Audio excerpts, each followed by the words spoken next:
মেয়েটি বাবার বাড়িতেই থাকে। সংসারটা ছোট কিন্তু নিরাপত্তার একটি আবেশ আছে। বাচ্চাটা মানে ছেলেটি ছোট থেকেই তার পৃথিবী।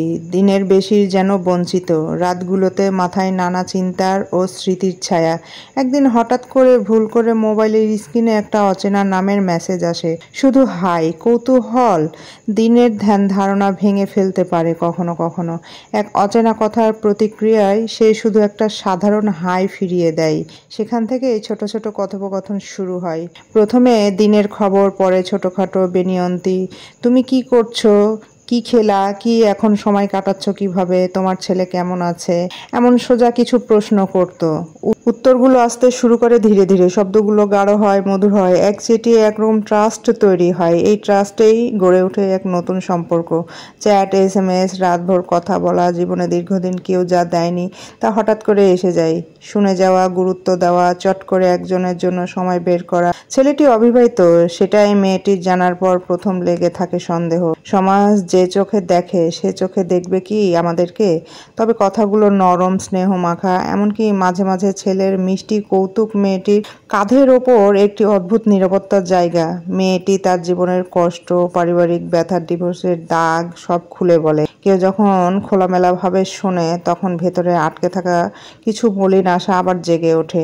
এভাবেই শুরু হয় ভালোবাসা। ফোনে, চ্যাটে, বার্তায় এক অদৃশ্য বন্ধন। কিন্তু বাস্তবতা সবসময় সুন্দর নয়। মানুষের মন কখনো হয়তো ততটা বিশুদ্ধ নয়। ছেলেটির ইচ্ছে ছিল ভিন্ন। সে মন নিয়ে মেয়েটিকে কাছে টানতো। তা হতে পারে ব্যবহার করার স্বার্থে। সমাজে এমন কাহিনী অল্প নয়, অনেক বেশিই আছে।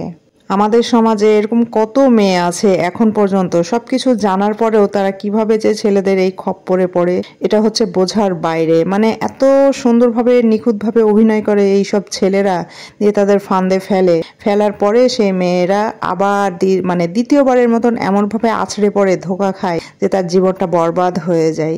কেন ভাই? মেয়ে মানুষ কেন এত সহজ সরল হয়? আর কেনই বা এইসব পুরুষরা তাদেরকে এইসব সরলতার সুযোগ নিয়ে তাদের জীবনটা ধ্বংস করে দেয়? পরবর্তীতে সেই ছেলের জীবনটা কি খুব ভালো হয়? তারও জীবনটা অভিশাপেরই হয়ে যায়। কোনো না কোনো দিক দিয়ে আল্লাহ তাকে বিপদে ফেলে দেয়। তার কষ্ট জীবনের সাথে জড়িয়েই যায়। কিংবা তাকে হয়তো একটা মেয়ে দেয়, সেই মেয়ে দিয়ে হয়তো তার জীবনে সেই বিপদটা আবার ফিরে আসে। আমরা সবাই জানি বাঙালি পুকুরের ঘাটের পানিতে সবাই ডুব দেয় বা গোসল করে, কিন্তু সেই পুকুরের পানি কেউ খায় না। ঠিক সেই রকম একটা ডিভোর্সি মেয়েকে বা একটা বিধবা মেয়েকে পুরুষরা এরকম মনে করে। তারা ব্যবহার করে, কিন্তু তাদের মনে কখনো মর্যাদা দিয়ে জায়গা দিতে চায় না। যাই হোক, তারপরে সেই ডিভোর্সি মেয়েটির আর ওই ছেলেটির সঙ্গে প্রেমের এমন একটা সম্পর্ক বা এমন একটা পর্যায়ে চলে আসে, তখন ছেলেটি সেই মেয়েটিকে প্রস্তাব দেয়। মেয়েটি পরিবারের আপত্তি থাকে, বিশেষ করে তার বাবা বলে ছেলেরা ডিভোর্সি মেয়েকে কখনো সত্যিকারের ভালোবাসে না। আর এই কথাটা বাস্তব ছিল, কারণ একটা মেয়ের বাবা মেয়েকে সবসময় সঠিকভাবে সঠিক পথটাই দেখায়, কিন্তু মেয়েরা হাজারবার ভুল করে বসে। তাদের বাবাদেরকে তখন মনে করে যে না, আমার বাবারা ভুল বলছে, আমার যে ভালোবাসার মানুষটা সেই ঠিক বলছে, সেই আমার ভালো চাই, সেই আমাকে ভালোবাসে, আমার জন্য চিন্তা করে। কিন্তু আসলে মেয়েরা ওটা বুঝতেই চায় না যে এটা সবসময় তাদের একটা অভিনয় থাকে মনের মধ্যে। তো যাই হোক, মেয়েটিকে তার বাবা বলেছিল যে একটা ডিভোর্সি মেয়েকে একটা অবিবাহিত ছেলে কখনোই সত্যিকারের ভালোবাসতে পারে না, ওরা সবসময় ব্যবহার করে। মেয়েটিকে সতর্ক করা হয়। পরিবারের চোখে অনিশ্চয়তা, লজ্জা, বেদনায় ঢেকে থাকে, তবুও প্রেম অন্ধ। মেয়েটি বলে আমি চাই আমার জীবনে নতুন করে সাজাতে দেব। তারা বিয়ে করে। বিয়ে হলো। ছোট্ট সমবেত আনন্দ, মানুষজনের নীরব হাসি, আর মেয়েটির ভিতরে এক আশার কৌতূহল। সব ঠিক হয়ে যাবে, মেয়েটা চিন্তা করছিল। তারা ভ্রমণ করতে গেল, সাজেক গেল, তারপরে রাঙামাটি গেল, সব জায়গায় ঘুরে বেড়ালো, সুন্দরভাবে দিন কাটালো। হোটেলে হোটেলে থেকে তারা পাহাড় পর্বত সব কিছু দেখে সুন্দরভাবে তারা মেমোরি নিয়ে ঢাকায় ফিরলো। তারপর সময় ধীরে ধীরে বলল অন্য কথা। ছেলেটির মন যে ছিল পরিবর্তনশীল। কয়েক মাসের মধ্যে সে মেয়েটিকে ইগনোর করতে থাকে। একসময় ফোনের ভ্রমণটা হ্রাস পায়। ব্যস্ত আছি হয়ে যায় প্রতিবারের উত্তর। মেয়েটি যখন প্রশ্ন করে সে সব সময় পরে কথা বলবো বলে কেটে দেয়। মেয়েটির পরিবার, যারা আগেই আশঙ্কা দেখিয়েছিল, তারা আবার বলতে শুরু করে, দেখলি, বলি তো, ও তোকে ব্যবহার করছে। মেয়েটি তাদের বোঝাতে চেষ্টা করে, হ্যাঁ, ও ব্যস্ত, ও ভালো লোক, তাকে বিশ্বাস করো। সে ব্যস্ত থাকে, সেই জন্য আমাকে এটা রিপ্লাই দেয়। এতটাই মজবুত যে তিনি যুক্তি মানতে রাজি হন না। অন্ধ ভক্তি এবং মিলনের স্মৃতিগুলো চোখ বন্ধ করে নিয়ে যাওয়ার চেষ্টা করে। কিন্তু সন্দেহ যখন বাড়ে তখন মেয়েটি নিজের আশা লাভের তাক দেয়াল। একদিন সে নির্ভরতার খোঁজে ছেলেটির বন্ধুকে জিজ্ঞেস করে তিনি কি করেন, ওর জীবনে আর কেউ কি আছে কিনা। কারণ সম্পর্কের মাঝে যখন অবহেলা ঢুকে যায়, সন্দেহ ঢুকে যায়, তখন সেটার সম্পর্ক থাকে না। সেখানে শুরু হয়ে যায় বিচ্ছেদ, অবহেলার পোড়া গন্ধ। আর এই গন্ধ নাকে কিংবা মনে কিংবা মস্তিষ্কতে এমনভাবে গেঁথে বসে যেটা সহজেই আর মুছে যায় না। আর তারপরে শুরু হয়ে যায় বিচ্ছেদ, মানে সারা জীবনের মতোই বিচ্ছেদ। মেয়েটা অন্ধের মতো ছেলেটাকে ভালোবেসেছিল, বিশ্বাস করেছিল। এমনকি ছেলেটা তাকে যে এত ইগনোর করতো, আর মেয়েটার পরিবার থেকে মেয়েটাকে তার বাবা বারবারই বলতো, প্রায় বলতো। শেষমেশ তো তার বাবা তার উপরে প্রচণ্ড রেগে গিয়েছিল তার এই কর্মকাণ্ডের জন্য, যে তাকে এত বিশ্বাস করে, তার সম্পর্কে সবসময় পজিটিভ কথা বলে। কিন্তু ছেলেটা এত পরিমাণে ইগনোর করতে থাকলো যে সে একদিন তার ছেলেটার বন্ধুকে জিজ্ঞেস করলো যে আচ্ছা, ও কি কোনো রিলেশনে জড়াইছে, মানে কোনো কি পরকীয়া করতেছে।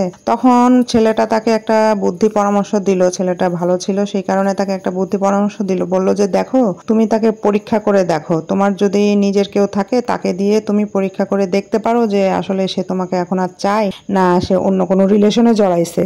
তখন মেয়েটা ছেলেটার বন্ধু মানে যে পরামর্শ দিল তার কথা শুনে মেয়েটা তার কাজিনকে ঠিক করলো যে কাজিনকে দিয়ে SMS দেওয়া হবে তার ফোনে।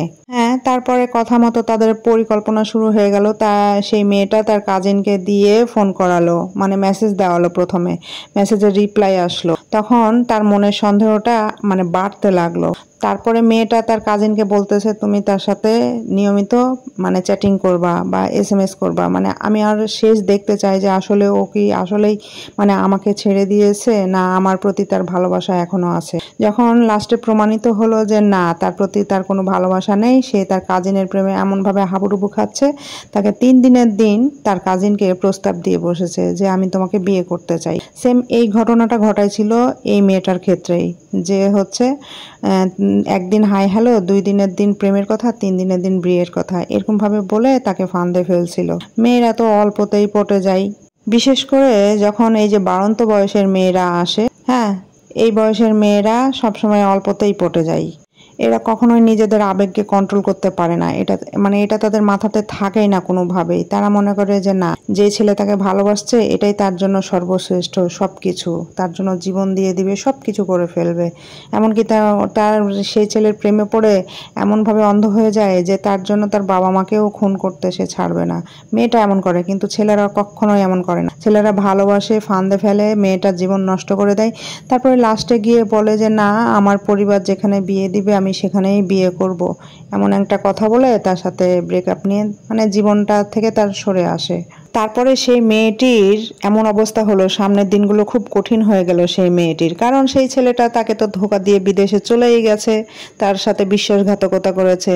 মেয়েটার জীবনটা এখন কেমন হবে আপনারাই চিন্তা করেন। বাচ্চা নিয়ে জীবন চালানো, বাবার বাড়িতে থাকা, সবকিছু ঝরঝরে হয়ে গেল। পরিবার বারবার বলে তুই ভুল করছিস, ওরা তোকে ব্যবহার করছে, ও তোকে ব্যবহার করছে। মেয়েটি তখন একা নয়, বাচ্চাও তার সাথে আছে। এত কিছুর পরে সেই মেয়েটি বুঝে ওঠে পৃথিবী ভরসার উপর টিকে নেই, নিজের জন্য সিদ্ধান্ত নিতে হবে। কিন্তু সিদ্ধান্ত নেওয়া সহজ নয় একটা মেয়ের জীবনে, বিশেষ করে যখন সে ডিভোর্সি। তখন সমাজের কটাক্ষ, পরিচিতদের অমর্যাদা আর ভেতরের অপরাধ বোধ এইসব মিলে তাকে চাপিয়ে দেয়। তবে মেয়েটি ধীরে ধীরে নিজেকে জোগাড় করে। সে ছোটোখাটো কাজ শুরু করে, বাড়ির পাশের দোকানে কাজ, হোম টিউশন, কাপড় ইস্ত্রি করে আয় করা, সব কাজই তখন তার জন্য নতুন অস্ত্র। সমাজের লুকোচুরি চোখ থাকলেও সে মাথা উঁচু করে চলার চেষ্টা করেছে সব সময়। দীর্ঘ 15 বছর পরে আজকে জানতে পারলাম আমার জামাই আমাকে কি পরিমাণ ভালোবাসে। এবং তোমরাও শোনো এই কথাটা।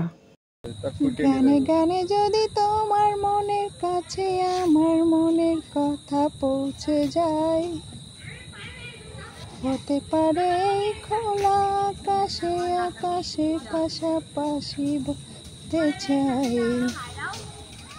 এর বেশি কিছু আশা করি না। নাও। হ্যাঁ, জামাই দেখতে গেল তেল কতটুকু আছে তার মোটরসাইকেলে।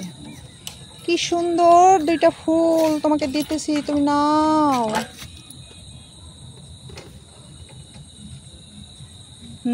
থ্যাংক ইউ বলো।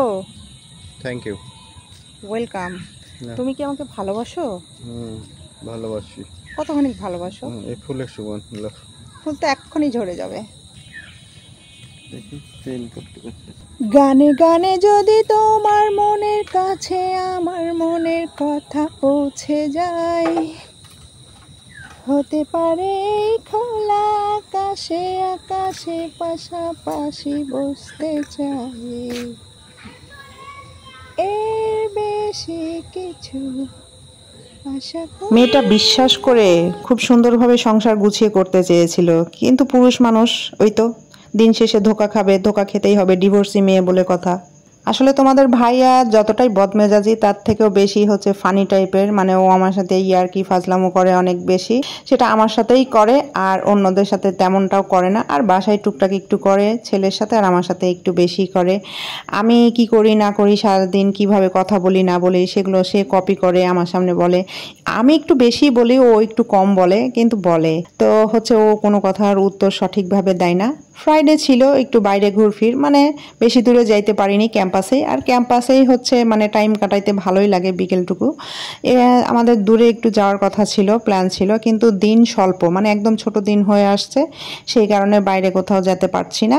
তো নিঃশ্বাস ফেললেই দেখা যাচ্ছে 1 ঘন্টা চলে যাচ্ছে কিভাবেই যেন, মানে কোথাও যদি যেতে লাগি তো দেখা যায় যে এমনভাবে সময়টা চলে যায়। এটা কি তোমাদের ক্ষেত্রে হয় না শুধু আমার ক্ষেত্রে হয়?